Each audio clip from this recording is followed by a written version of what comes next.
Halo adik-adik, sebentar lagi mau ujian sekolah ya. Yuk persiapkan diri supaya mendapat hasil yang memuaskan. Mari kita mulai.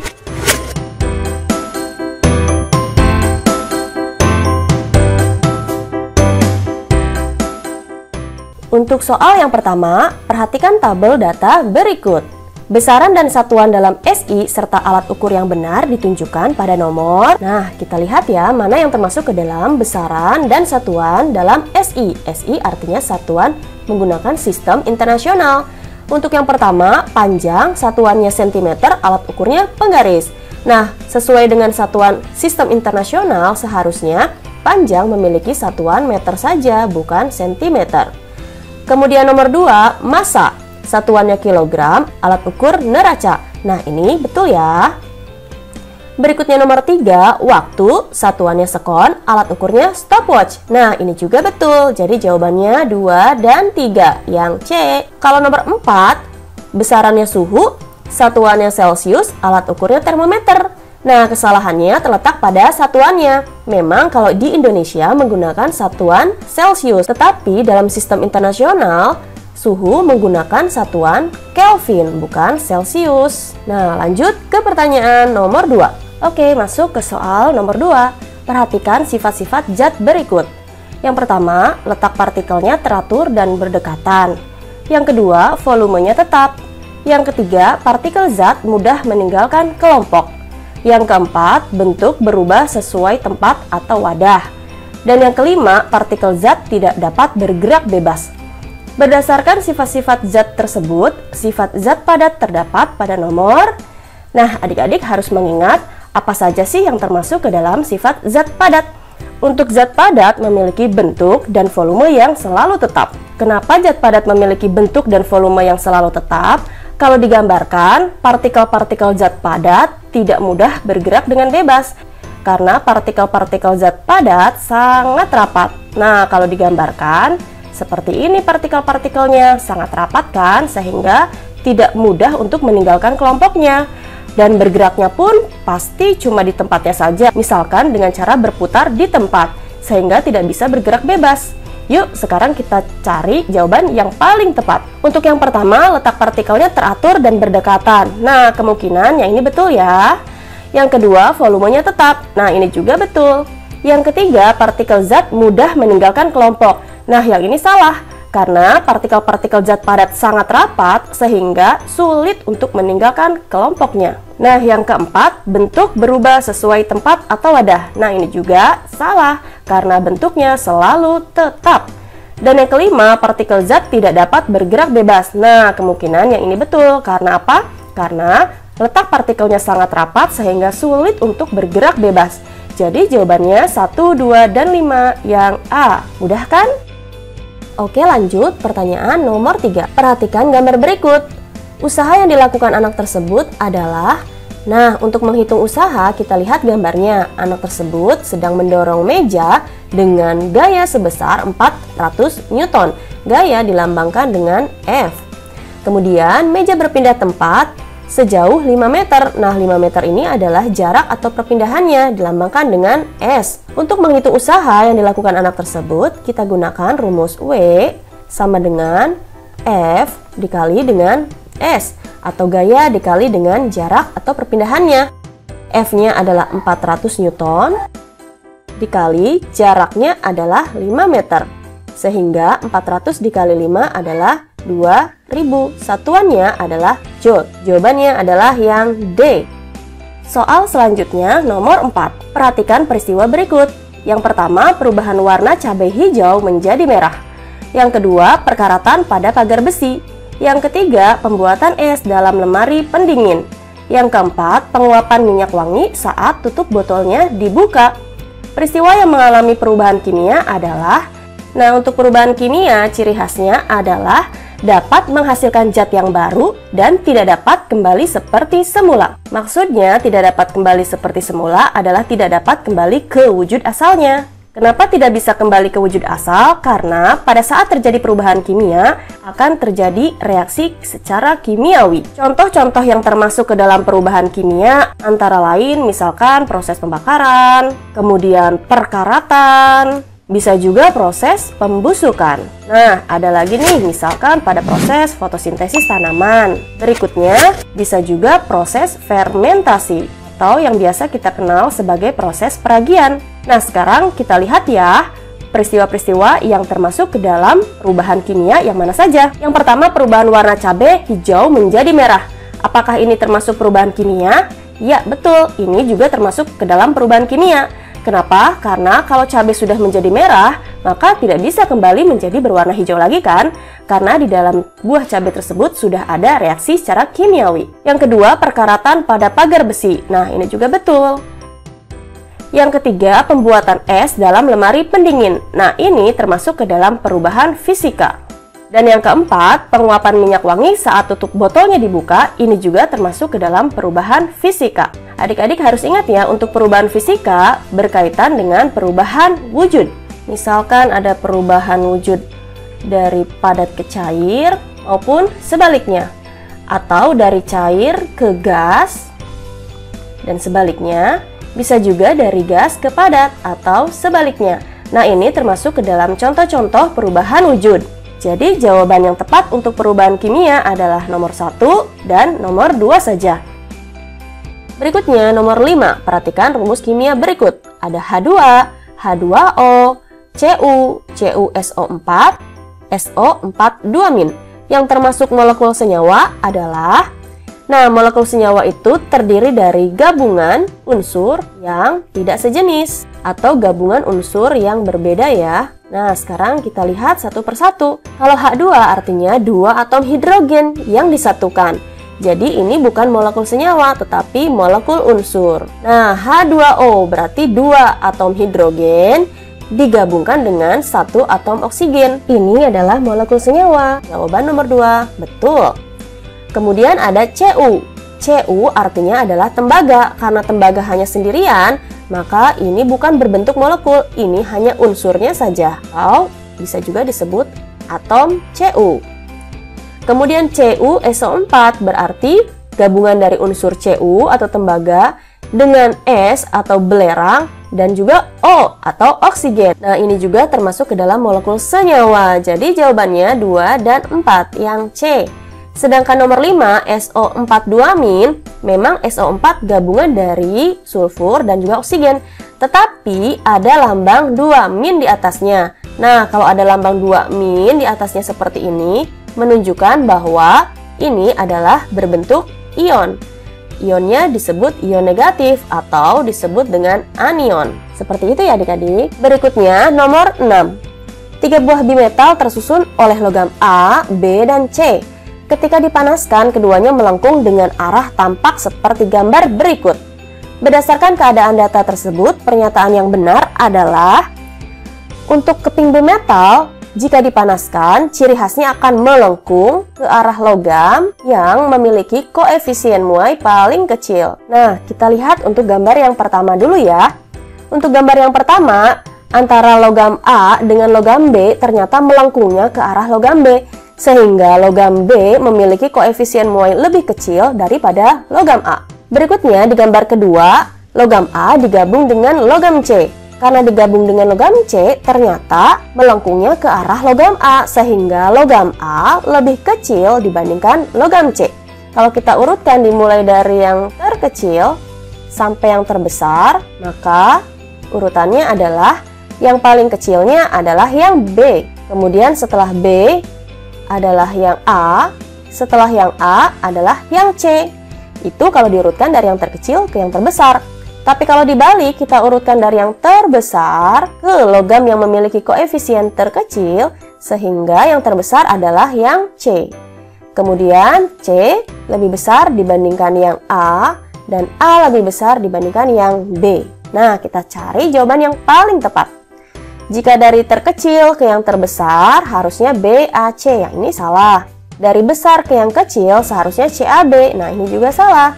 Dari besar ke kecil, CAB. Nah, jawabannya adalah yang C. CAB. Itu ya adik-adik. Ingat, melengkung ke arah logam yang memiliki koefisien muai yang paling kecil. Soal berikutnya, perhatikan grafik pemanasan 500 gram es berikut. Jika kalor jenis es 2100 Joule per kilogram derajat Celcius, kalor jenis air 4200 Joule per kilogram derajat Celcius, dan kalor lebur es 336.000 Joule per kilogram, berapa kalor yang dibutuhkan dalam proses B, C, D?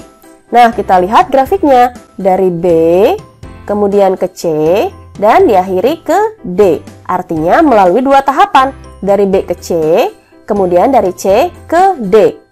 Nah, di sini untuk mencari berapa kalor yang dibutuhkan dari B ke C, artinya suhunya tetap ya dari 0 ke 0 juga. Lihat di sini ada suhu 0 derajat.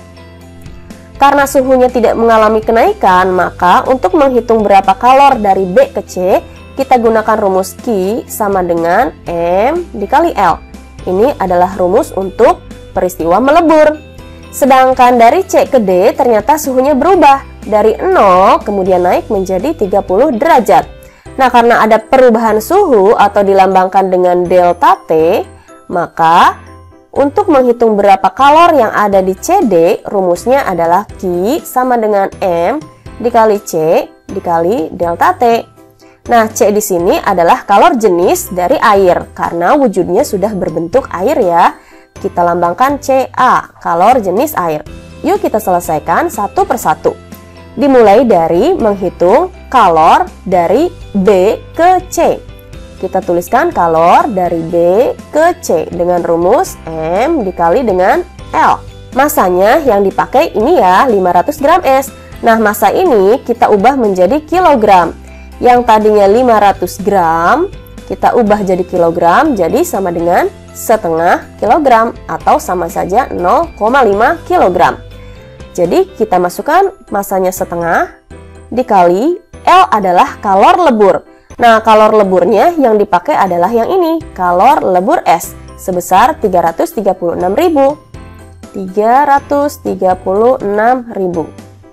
Jadi setengah dikali 336.000 adalah 168.000 Joule. Nah, ini baru kalor dari B ke C atau kalor pada saat melebur. Satu lagi, kita akan menghitung kalor pada saat suhunya meningkat dari 0 ke 30 derajat Celcius atau kalor dari C ke D dengan rumus M dikali C dikali delta T dan C-nya adalah C air. Supaya lebih mudah, ingat saja Q macet ya, MC delta T. Masanya masih sama setengah, dikali Ca adalah kalor jenis air, kita cari, nah ini dia kalor jenis airnya sebesar 4200 Joule per kilogram derajat Celcius. Dikali delta T adalah perubahan suhu. Nah, perubahan suhunya kita peroleh dari sini. Cari selisih dari 0 sampai 30, atau 30 dikurangi 0. Jadi, delta T-nya adalah 30 derajat Celcius dikali 30 derajat Celcius. Sama dengan, nah untuk mempermudah, kita bisa bagi dulu ya, 42 dibagi 2, jadilah 21. 21 dikali dengan 3, hasilnya adalah 63. Tinggal kita masukkan nolnya, 1, 2, 3. Jadi, jawabannya adalah 63.000 Joule.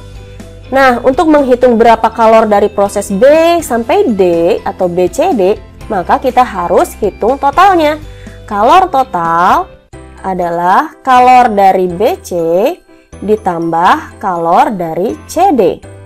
Jadi sama dengan 168.000 ditambah 63.000. Jadi kalornya adalah 231.000 Joule. Nah, jawabannya adalah yang D.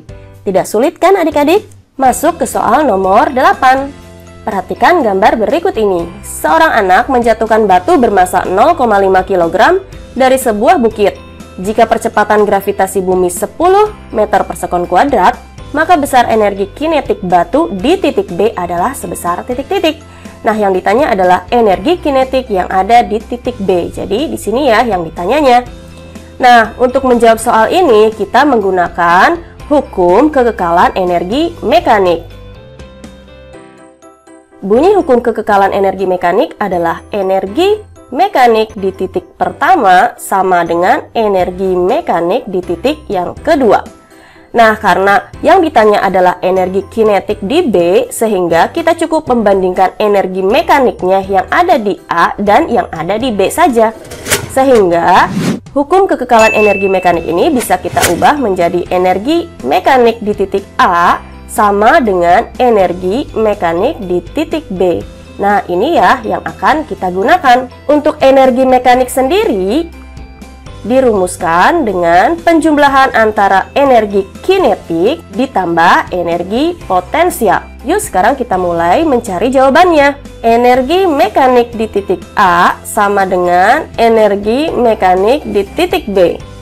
Nah, energi mekaniknya sama saja energi kinetik ditambah energi potensial. Karena ini titik A, sehingga energi kinetik di titik A ditambah energi potensial di titik A sama dengan energi kinetik di titik B ditambah energi potensial di titik B.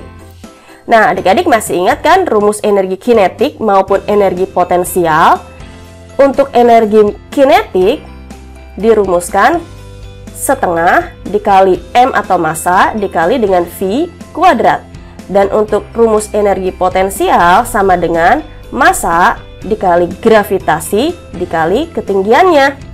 Nah, untuk energi kinetik di titik A, perhatikan di sini bola tersebut masih dipegang oleh si anak, sehingga bola ini belum memiliki nilai kecepatan. Karena belum memiliki nilai kecepatan, sehingga energi kinetik di titik A sama dengan 0. Jadi kita tuliskan energi kinetik di titik A sama dengan 0. Ingat ya, kenapa sama dengan 0? Karena di titik A, bola tersebut masih dipegang sehingga belum ada kecepatannya. Ditambah energi potensial di A. Nah, energi potensial dirumuskan M kali G kali H. Kita tulis terlebih dahulu M dikali G dikali H. Nah, H-nya adalah H pada saat posisi di A sampai dengan tanah. Yang ini adalah nilai HA-nya, yaitu 10 meter. Sama dengan energi kinetik yang ada di titik B yang mau kita cari, sehingga kita tulis lagi energi kinetik di B. Ditambah energi potensial di B, kita tulis rumusnya M dikali G dikali H. Nah, untuk H-nya adalah H atau ketinggian dari B sampai ke tanah. Jadi HB. Nah, HB-nya yang ini ya, yang 8 meter. Tinggal kita masuk-masukkan angka-angkanya. Masanya adalah 0,5 kg. Nah, 0,5 kg ini sama saja dengan setengah kilogram. Jadi untuk mempermudah kita gunakan angka setengah ya. Dikali gravitasinya adalah 10 meter per sekon kuadrat. Dikali 10 dikali ketinggiannya untuk yang A sampai ke tanah adalah 10 meter. Sama dengan energi kinetik yang di B yang akan kita cari ditambah masanya tetap sama yang ini setengah dikali gravitasinya tetap sama 10 meter per sekon kuadrat dikali ketinggian B-nya dari posisi B sampai ke tanah yaitu 8 meter. Nah, baru sekarang kita hitung 10 kita bagi 2 dulu jadi sama dengan 5. 5 dikali 10 adalah 50 sama dengan EKB tetap ditambah, nah ini 10 dibagi 2 juga sama dengan 5. 5 kali 8 adalah 40. Nah, sekarang yang akan kita cari adalah nilai EKB atau energi kinetik di titik B. Sehingga nilai energi kinetik di titik B adalah 50 dikurangi dengan 40. Jadi energi kinetik di titik B adalah 10 Joule. Nah, sehingga jawabannya adalah yang A. Seperti itu ya adik-adik cara mengerjakannya berkaitan dengan hukum kekekalan energi mekanik. Lanjut ke soal berikutnya. Perhatikan gambar sistem tata surya berikut. Planet yang berwarna kemerah-merahan dan mendapat julukan planet merah karena kandungan besi oksida di permukaannya ditunjukkan oleh nomor berapa? Nah, planet merah adalah sebutan untuk planet Mars. Kalau kita urutkan dari yang paling dekat ke matahari, yang pertama adalah Merkurius, kemudian Venus, kemudian Bumi, dan Mars. Jadi Mars ada di nomor 4. Soal berikutnya, sebuah bola bergerak melalui lintasan A, B, C, D. A, B, C, D seperti tampak pada gambar berikut. Grafik kecepatan terhadap waktu yang benar berdasarkan gerak bola tersebut adalah Kalau kita perhatikan, bola ini menggelinding dari A ke B. Artinya kalau benda jatuh dari atas ke bawah mengalami GLBB yang dipercepat. Untuk grafik GLBB dipercepat, grafiknya harus posisi naik ya. Nah, kalau yang A ini ke bawah, jadi harusnya GLBB diperlambat. Jawabannya salah. Yang B ini naik ke atas. Nah, kemungkinan ini betul. Kemudian yang C, ini datar-datar saja, ini bukan GLBB dipercepat, ini hanya GLB saja. Kemudian yang D, ini turun ke bawah, berarti GLBB diperlambat, ini juga salah. Jadi jawabannya sudah pasti yang B ya. Kalau kita lihat, bola dari B ke C, posisinya tetap datar, sehingga bola tersebut mengalami gerak GLB, gerak lurus beraturan. Kemudian bola tersebut akan naik lagi ke atas, dari posisi C ke posisi D, sehingga mengalami GLBB diperlambat. Nah, kita lihat untuk yang B, awalnya naik, kemudian mendatar, dan akhirnya turun lagi. Nah, inilah jawaban yang paling tepat. Oke adik-adik, sampai di sini dulu ya. Untuk soal-soal berikutnya, tunggu di next video. Sampai jumpa!